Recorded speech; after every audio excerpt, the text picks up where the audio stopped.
This is the Good Neighbor Podcast, the place where local businesses and neighbors come together.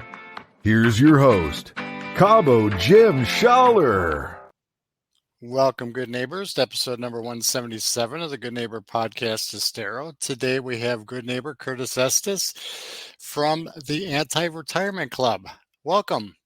Thank you. Yeah, pleasure to get to know people here in the community and what they do. So let's jump right in, and why don't you share a little bit about what you do?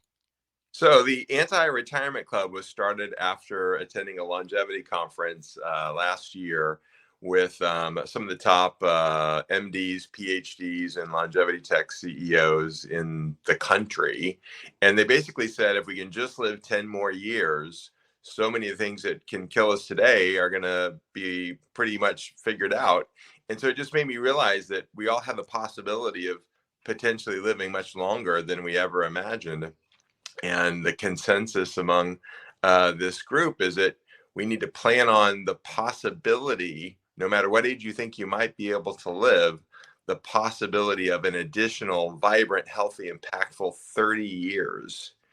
And when I thought about, holy smokes, I might not live to 75 or 85, but 105 or 115, right? I realized that there's some pretty serious ramifications to that. And I walked away from the conference with three epiphanies. And the first epiphany was nobody wants to be really, really old and sick. And so it's incumbent upon us to take advantage of all these longevity strategies that are becoming available to us. The second epiphany was nobody wants to be really, really old and lonely. And I thought of my own mother-in-law, who's 90, lives in the same house she's lived in for 60 years. All of her family has moved away. Many of her friends have passed away, and she's desperately lonely and refuses to move. And it made me realize that it's so important that even now we're very intentional about creating a community of people that we'd love to spend all these extra years with. And so I thought, what were the mindsets of the people who I'd love to learn with and grow with and make the world a better place together with? And so we created this list of mindsets, and I started sharing it with friends, and they were really excited about it. So we started doing these longevity events, and everyone was oversubscribed. And I realized, gosh, I think we've got something here, and we should put something together around it. So we wanted to come up with a good name. And so I thought, historically, who was very intentional about creating community for the long journey? And I thought about Noah and his ark, who was very specific. Right. We brought on the boat with him. And I thought, well, we're not probably going to create a physical ark, but maybe we could create a virtual ark. And so that's how we came up with our own ARC, the Anti-Retirement Club. And then the third epiphany was you don't want to be really, really old and sick. You don't want to be really, really old and lonely, but neither do you want to be really, really old and broke. And so we've identified some really incredible strategies to help folks on that front. And so what's happened over the course of the past years, we now have over 200 members in our Anti-Retirement Club. It's absolutely free, but we do a ton of events regularly, a lot of Zooms, bringing in MDs, PhDs, and longevity tech CEOs just to help people learn more and build that community. So we're excited to share that with as many friends as we can. I love it. I love it. So we understood how you got involved with this. What is your background? I've actually been in the financial planning world for 33 years. But about 23 years ago, I realized my passion was meeting, befriending, and connecting people for mutual benefit. So since then, that's been the primary focus of our journey, and it's worked out pretty well. I love it. I love it. So along our journey, we've all had some type of challenge or maybe obstacle that we've confronted. Is there something along your journey that's happened?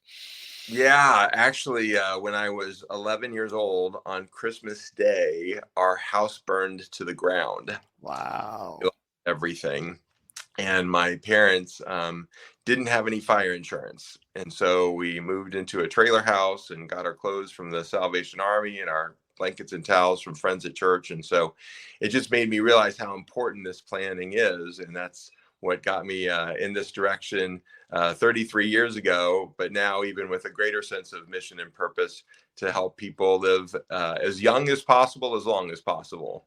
And we love that. We all want to do that.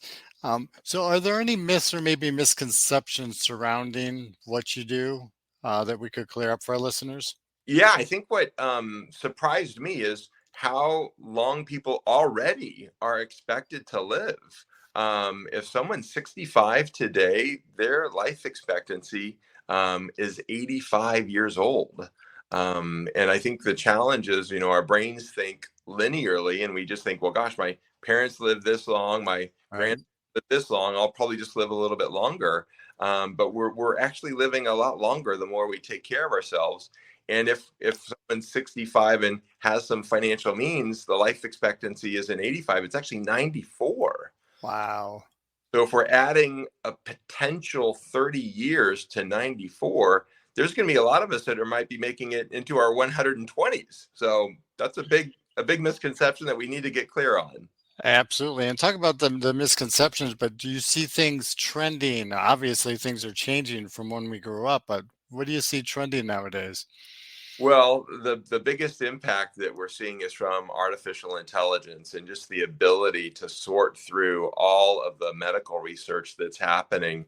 I was with a doctor last week, and they said that in their discipline alone, there are over 1,000 new research papers every year. And so there's no way any individual can stay on top of all the latest advances. And so with artificial intelligence being able to sort through that important information and apply it to diagnostics and solutions, it's really, really exciting and going to help all of us to live a lot longer. I love it. See, it could be used for good. Absolutely. That's my hope. That's it. So, Southwest Florida, are you from down here originally? I'm actually from Kansas. I grew up on a farm. Wow. What brought you down here? You know what? One summer out here is all it takes. Right. I'm with you. I'm from the Midwest myself. And I blame my parents for not being born down here, but I got here as quickly as I could. Good man. So obviously you probably don't have a lot of free time with everything that you're doing, but what do you enjoy doing outside when you do have free time? You know what? I've got 3 teenagers, and so I have a lot of fun with them, and getting to the beach on the weekends is one of my favorite activities with those kiddos. So I'm grateful for every opportunity we have. Absolutely. Any favorite beaches down here? Well, we don't want to tell everybody, right? You know what? If it's got sand and warm water, I'm good. There we go. So is there one thing you wish our listeners knew about the Anti-Retirement Club that maybe they're not aware of? I would love to welcome everybody to join. It's literally free. Our whole mission is just to educate folks as much as possible. And so I'd be happy to share information about how to learn more and join our Zooms. They occur with some regularity, and the resources that we're bringing are just providing incredible insights in how we can live younger, longer. And a lot of the strategies are really simple and basic things. So they're easy ways to really add quality of life today and for many years to come. I love it. So how would our listeners go about contacting you if they wanted to learn a little bit more or join? Yeah, we have a link. It's just curtisestes.biz, curtisestes.biz. And if you share your information, we'll put you on the longevity Zoom invite list. And I also have had the good fortune of getting a few books out there. So I'd be happy to share any of my books if that would be of interest as well. Absolutely. The more we share with the community, the more we become educated, the more we come together. That's what it's all about. Amen. Any last words for our listeners? I just want to encourage everybody to take their health seriously. Obviously, we want to live as long as possible, but I think we're in a new generation where it's not just about lifespan, but health span. And we're all going to have opportunities to have a lot more fun with our kids and grandkids for generations to come. And I want that to be something that we all get to enjoy. I love it. Curtis, thank you for being such a good neighbor. It's been a pleasure getting to know you, and I hope to see you out in the community soon. It will be my pleasure. Thank you. Thank you for listening to the Good Neighbor Podcast Estero. To nominate your favorite local businesses to be featured on the show, go to gnpestero.com. That's gnpestero.com. Or call 239-296-2621.